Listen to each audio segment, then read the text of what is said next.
ইশরাক সাহেবের এই মামলাটা, মেয়র হওয়ার এই মামলাটা গত এই বছর মার্চে সম্ভবত এই আম, তার রায়টা আসে ওনাকে মেয়র করার জন্য। তো এটা উনি আহ, গত 2020-এর 3রা মার্চ উনি প্রথম এটার নির্বাচনী ট্রাইব্যুনালে এটার জন্য মামলা করেছিলেন।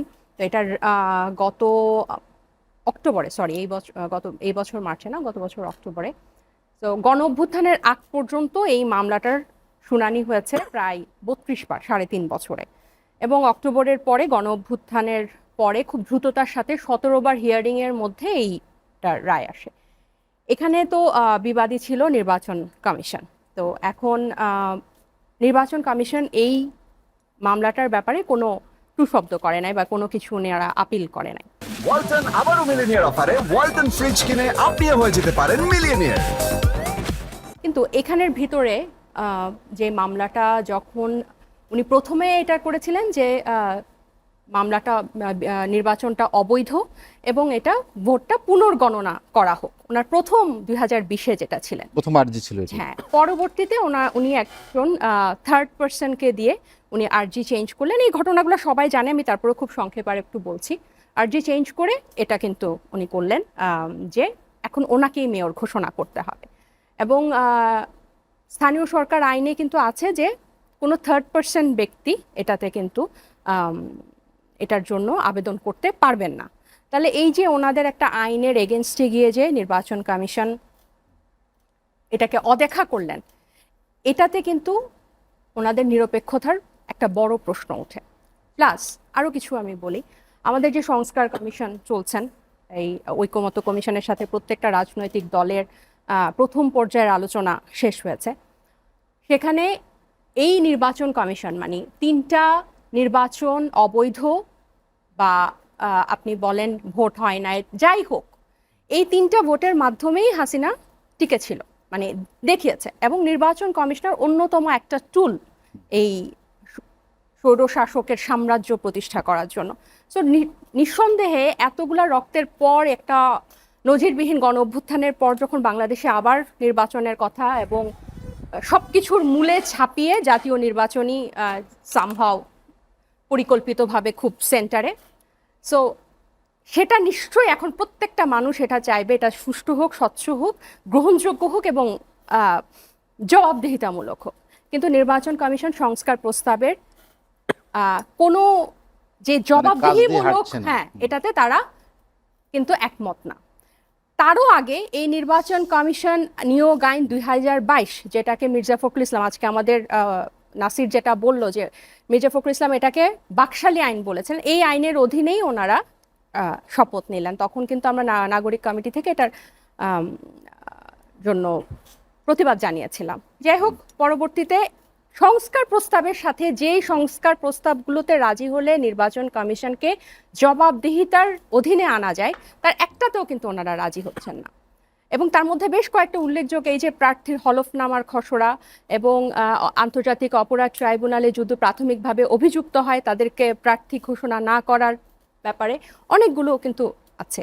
তো কোনোটাতেই কিন্তু ওনারা রাজি হচ্ছেন। এবং এমন না যে এই প্রথম আমরা এই দাবিগুলা তুলছি, এগুলো কিন্তু গত গণ অভ্যুত্থানের পরে যখনই ছাত্র জনতা যেই ফরম্যাটেই সংগঠিত হচ্ছিল, প্রত্যেকবার কিন্তু এই কথাগুলো বলা হয়েছিল। এখন দেখেন ইশরাক সাহেবের এই যখন এই ইস্যুটা আসলো, আমি একটু আগে ওনার একটা বক্তব্য দেখছিলাম যমুনা টেলিভিশনে, যে উনি নিজেই বলছেন যে এইভাবে মেয়র হওয়াটা আসলে কোনো ধরনের গৌরবের না, এটা আমি জানি, কিন্তু উপদেষ্টা পদত্যাগ, আসিফ সাহেবের পদত্যাগ উনি চাই। তার মানে উনি নিজেই মোটামুটি এই কিছুক্ষণ আগের বক্তব্য এটা উনি মোটামুটি একটা বলে ফেললেন যে হচ্ছে উপদেষ্টার পদত্যাগই হচ্ছে ওনার এই আন্দোলনের মূল উদ্দেশ্য। কারণ উনি বিশ্বাস করেন জনগণ কিছুদিন পরে ভোট হলে, উনি অনেক জনপ্রিয় একজন নেতা, অনেক জনপ্রিয় একটা দলের উনি প্রতিনিধি, উনি ভোটের মাধ্যমেই আবার মেয়র হতে পারবেন। কিন্তু এভাবে মেয়র হওয়ার মধ্যে যে কোনো গৌরব নাই এটা উনি বোঝে, কিন্তু এটা হচ্ছে উপদেষ্টা আসিফ সাহেবের পদত্যাগের জন্য এটা। এখন আমার কথা হচ্ছে, আপনি নির্বাচন কমিশন, তিনি আরো বলেছেন যে এই যে উপদেষ্টার কথা বলছেন তিনি হস্তক্ষেপ করেছেন নির্বাচন কমিশনে এবং বিচার ব্যবস্থার ক্ষেত্রে, রায়ের ক্ষেত্রে, নানা জায়গায়। তিনি হস্তক্ষেপের কথাও তিনি এনেছেন এটা এই প্রশ্নটাতেই আসছি যে বিচার ব্যবস্থায় উনি যখন সিটি কর্পোরেশনে যখন প্রশাসক নিয়োগ হয় তখন কিন্তু এই স্থানীয় সরকারের দায়িত্বে আসিফ সাহেব ছিলেন না, এবং নির্বাচন কমিশন এই পুরোটার দায় কিন্তু এই ইশরাকের মামলা সংক্রান্ত নির্বাচন কমিশনের দিকে কেন যায়, কারণ নির্বাচন কমিশন এখানে নিরপেক্ষ ভূমিকা পালন করে নাই, এবং এটা নিয়ে কিন্তু আমাদের মধ্যে আগে থেকেই আমাদের কথা চলছিল, এবং আমরা যখন নির্বাচন কমিশনের সাথে অফিসিয়ালি দেখা করি আমরা কিন্তু খুব সুস্পষ্টভাবে এইগুলা বলে এসেছিলাম।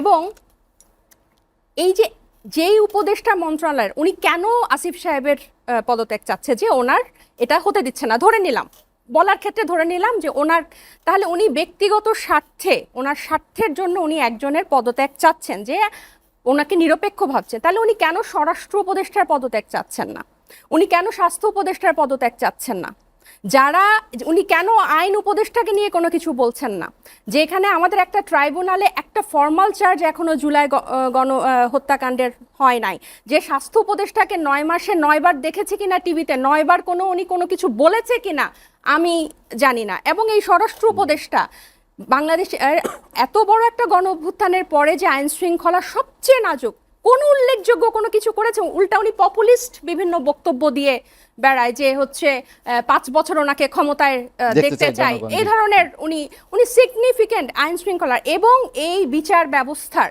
আপনি নিম্ন আদালতের দিকে তাকান, এখানে যেসব বিচারক নিজেরা স্বপ্রণোদিত হয়ে বিরোধী দলকে মামলা দিত তারা সবাই বহাল তবিয়তে আছে। 7 জন ম্যাজিস্ট্রেট যারা সরাসরি যাত্রাবাড়ি, রামপুরা, মোহাম্মদপুর এলাকায় সরাসরি গুলি করার জন্য হুকুম দিয়েছে, তারা এখান থেকে দাবার গুটির মতো এখান থেকে এখানে খালি বদলি হয়েছে, তাদের বিরুদ্ধে কোনো ব্যবস্থা নেওয়া হয় নাই। এবং এই পুলিশ আইন শৃঙ্খলার অবস্থা কিন্তু আমরা প্রতিদিন দেখছি, চাঁদাবাজি, মামলা বাণিজ্য, কমিশন বাণিজ্য। এই কিছুদিন আগে আপনি আজকে নগর ভবনে দেখেছেন কিনা যে সিকিউরিটিদেরকে মানে রীতিমতো কি বলবো, মানে ওই পুরোনো স্টাইলেই, আপনি বুঝবেন না যে ছবি দেখে ওটা আওয়ামী লীগ নাকি অন্য কেউ, দেখে তারা নগর ভবনের ভিতরে ঢুকেছে। বড় রাজনৈতিক দলের বিভিন্ন নেতারা এই যে গরুর হাটের ইজারা নেওয়ার জন্য জবরদখল করে, এবং ইশরাক সাহেবের সব সমর্থকরা বলছে যে না দিলে গায়ের জোরে আমরা মেয়র হব। তাহলে এই যে এটা কি উনি এই পদত্যাগটা কি উনি এই স্বার্থ সংশ্লিষ্ট ব্যক্তিগত স্বার্থের আঘাত হচ্ছে দেখে দিচ্ছে, নাকি ওনাকে কেউ এটা দিয়ে করছে? তাহলে আমার কথা হচ্ছে যেসব মন্ত্রণালয়ে আরো বেশি প্রশ্নবিদ্ধ, যেসব মন্ত্রণালয়ে কোনো অগ্রগতি নাই, কেন উনি ওনাদেরও কেউ জবাবদিহিতার অধীনে আনছেন না? নির্বাচন কমিশনকে তারা স্বাধীন সাংবিধানিক প্রতিষ্ঠান, কেন এটা আসলে সরকার করেছে, এনসিপি সরকারকে নিয়োগ দিয়েছে, সো এনসিপি নিয়োগকৃত একটা নির্বাচন কমিশন, এটা মানে কি ধরনের একটা, এখানে এখন কিন্তু রাষ্ট্র সরকার প্রশাসন এক না, এটা তো একটা এক দলের সরকার না। এখন যে গণ অভ্যুত্থানের সরকার আছে, এই সরকার বাংলাদেশের ইতিহাসে আগে কখনো ছিল না। এখানে বিএনপিও সুপারিশ করেছে, জামায়াতও সুপারিশ করেছে, ছাত্রদের প্রতিনিধিত্বকারী, গণ অভ্যুত্থানের প্রতিনিধিত্বকারী হিসেবে এই 3 জন ছেলে গিয়েছিল, এবং তারা কিন্তু আমাদেরও প্রতিনিধিত্ব, আমরা কিন্তু এই ছাত্রদের ডাকেই কিন্তু আপামর জনতা এসেছে। যদি এটা হয়তো বিএনপি জামাত ডাকতো, আমাদের মতো অনেক বড় একটা অরাজনৈতিক গোষ্ঠী কিন্তু আসতো না এখানে, এবং এরা যদি না নামতো, এই 36 দিন যদি না আসতো, 16 বছর কিন্তু চলতে থাকতো। এখন নির্বাচন কমিশনারকে কেন জবাবদিহিতার আন্ডারে আনা প্রয়োজন? ওনারাই প্রস্তাব দিয়েছে যে একটা গেজেট প্রকাশের পর 48 ঘন্টার মধ্যে একটা বিজ্ঞপ্তি দিবে যে এই নির্বাচনটা স্বচ্ছ, গ্রহণযোগ্য এবং বিশ্বাসযোগ্য হয়েছে, একটা গেজেট দিবে। কারণ সব সময় আমরা দেখেছি যে আপনার রিটার্নিং অফিসারের কাছে তার ইয়াটা চলে যায়, দায়টা চলে যায়, কিন্তু ওনারা এটাতে রাজি হয় না। তাহলে এখন কি আমরা বিগত নির্বাচন কমিশনারগুলোকে দেখছি, এখনো কিন্তু যেহেতু পুরানো ব্যবস্থা চলতো, প্রধানমন্ত্রী নির্বাচন কমিশনারকে, এখনো কিন্তু ওনাদের মাথায় এটা চলছে যে সরকারি আমরা তো এটাকে আলাদা করতে চাচ্ছি, আমরা চাচ্ছি নির্বাচন কমিশনার স্বাধীন হোক, সরকারের প্রত্যেকটা বিভাগ স্বাধীন হোক, এবং একটা চেক অ্যান্ড ব্যালেন্স আসুক। আর এই যে অসংখ্য মামলা উঠে গেছে, ডক্টর ইউনূসের পাশাপাশি তারেক রহমান সাহেবেরও অনেকগুলো মামলা উঠে গেছে, লুৎফুজ্জামান বাবুর কিন্তু এখন একদম, আমি তো খালাস পেয়েছি, আমরা তো আশা করি নাই যে আমার তো মনে হতো যে উনি মধ্যে জেলেই মনে হয় মারা যাবেন। ওনাকে দেখে আমি অনেক খুশি। সবচেয়ে বড় কথা, বেগম খালেদা জিয়া যে এই স্বৈর মানে আপসহীন নেত্রী এবং এই স্বৈর তন্ত্র এবং এই স্বৈরাচারী এই সাম্রাজ্যের বিরুদ্ধে যে প্রতীক বাংলাদেশের, উনি তো আর এখন এক রাজনৈতিক দলের কোনো না, ওনাকে যে এভাবে মুক্ত দেখছে এটা যে আমাদের জন্য কত খুশির, এটা শুধু ওই ছাত্র জনতাই জানে। তাহলে এখানে তো এককভাবে কার কিন্তু এখন রাষ্ট্রের মধ্যে এখন কিন্তু এই আপনার উপদেষ্টা পরিষদের মধ্যে বা এই প্রশাসনের মধ্যে এটা কিন্তু আর এখন একক ছাত্রদের নাই। এটা যদি একক ছাত্রদের থাকতো, জুলাই ঘোষণাপত্র আসতো এবং এই বিচারের জন্য আমাদের কিন্তু যমুনায় যেতে হতো না। এবং দুঃখজনকভাবে সবাই বলছে যে যমুনার পথ তো আমরা দেখেছি, আপনি যে চারটা দেখেন, জুলাই ঘোষণাপত্র, জুলাই সনদ, গণপরিষদ, স্থানীয় সরকার নির্বাচন, গণপরিষদ নির্বাচন, এই চারটার একটাও এনসিপির না। এই চারটা প্রত্যেকটা মানুষের, এই চারটা বিএনপির, এই চারটা জামাতের, যারা গণ অভ্যুত্থানে অংশ নিয়েছে প্রত্যেকের। আপনি দেখেন আওয়ামী লীগ প্রশ্নের কি শুধু এনসিপির দায় আওয়ামী লীগের প্রশ্নের বিচার যাওয়া? এজন্য যমুনায় যাওয়া এটা একক এনসিপির বলে প্রতিষ্ঠিত করা হচ্ছে, কিন্তু